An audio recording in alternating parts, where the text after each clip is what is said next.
Halo semuanya, Assalamualaikum.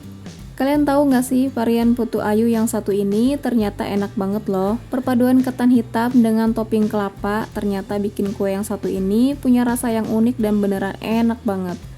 Kalian harus cobain juga biar nggak penasaran ya. Ini bisa jadi ide jualan, isian snack box, atau untuk hantaran-hantaran ya. Penyuka ketan hitam pasti bakal suka banget sama kue yang satu ini. Nah, mau tau gimana cara buatnya dan apa aja bahannya? Yuk langsung aja kita ke cara pembuatannya.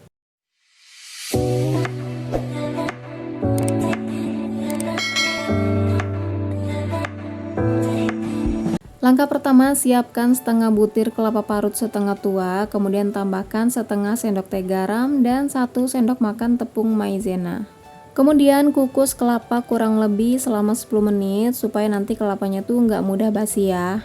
Selanjutnya siapkan cetakannya, kemudian seluruh permukaan cetakannya ini kalian olesi dengan minyak goreng supaya nanti saat melepaskan bolu dari cetakannya itu mudah dan nggak lengket ya. Nah, ini kelapanya sudah selesai aku kukus. Selanjutnya siapkan cetakan yang sudah dioles minyak goreng tadi. Kemudian kita isikan kelapa kira-kira setengah sendok makan ke dalam cetakan. Rapikan dengan cara ditekan-tekan seperti ini. Nah, tujuan memakai tepung maizena tadi pada kelapa itu supaya kelapanya lengket, nanti rapi jadinya ya, dan dia bakal padat. Tapi nggak pakai pun juga nggak masalah ya. Yang penting saat memasukkan kelapa ke cetakan itu harus ditekan-tekan agar kelapanya benar-benar padat.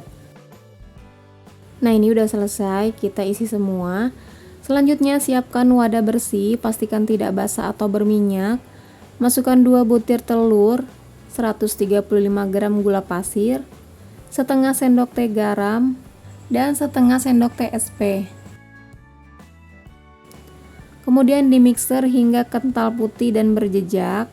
Untuk waktu memixernya disesuaikan aja dengan mixer masing-masing ya.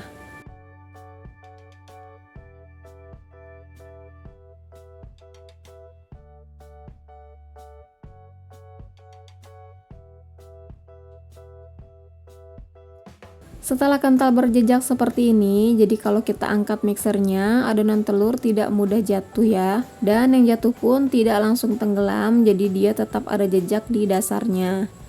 Kemudian siapkan bahan kering dan basahnya, yaitu 165 gram tepung ketan hitam dan 135 ml santan. Santannya ini aku dapat dari 65 ml santan instan dan aku tambahkan 70 ml air. Kemudian kita masukkan bahan basah dan bahan kering ini bertahap di selang-seling, kira-kira 2 tahap ya.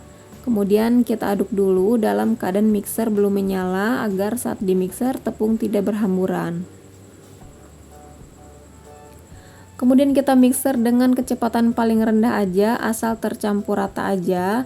Jangan terlalu lama memixernya karena khawatir adonan overmix atau turun ya. Kemudian kita ulangi lagi, masukkan bahan kering dan bahan cairnya. Kemudian aduk lagi dengan mixer belum menyala dulu.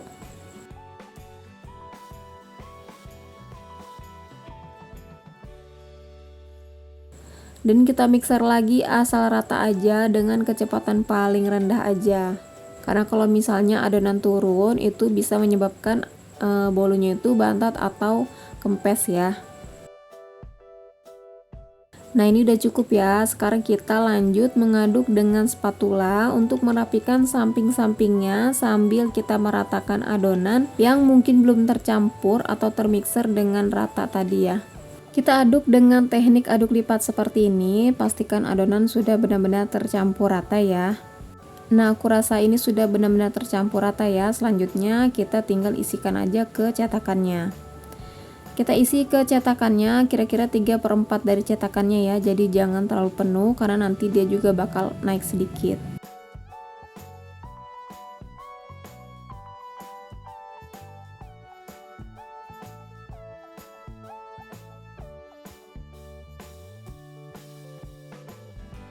Nah, ini udah diisi semua. Selanjutnya sekarang kita kukus ya. Di sini aku sudah panaskan kukusan.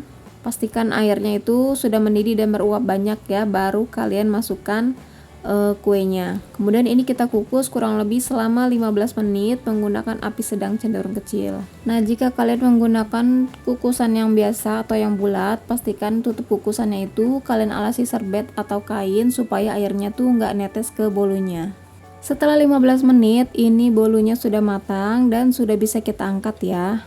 Dan lanjutkan mengukus sampai selesai. Dan ini dia hasilnya putu ayu ketan hitam yang kita buat tadi. Satu resep ini aku dapat 30 pieces putu ketan hitam ya. Wah, dan hasilnya juga lumayan cakep-cakep. Dan ini beneran enak banget. Gimana, bahan dan cara buatnya sangat mudah bukan? Aku jamin kalian bisa juga buat di rumah ya.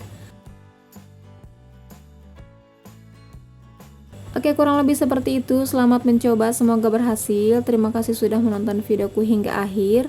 Semoga bermanfaat. Sampai ketemu lagi di video selanjutnya. Wassalamualaikum.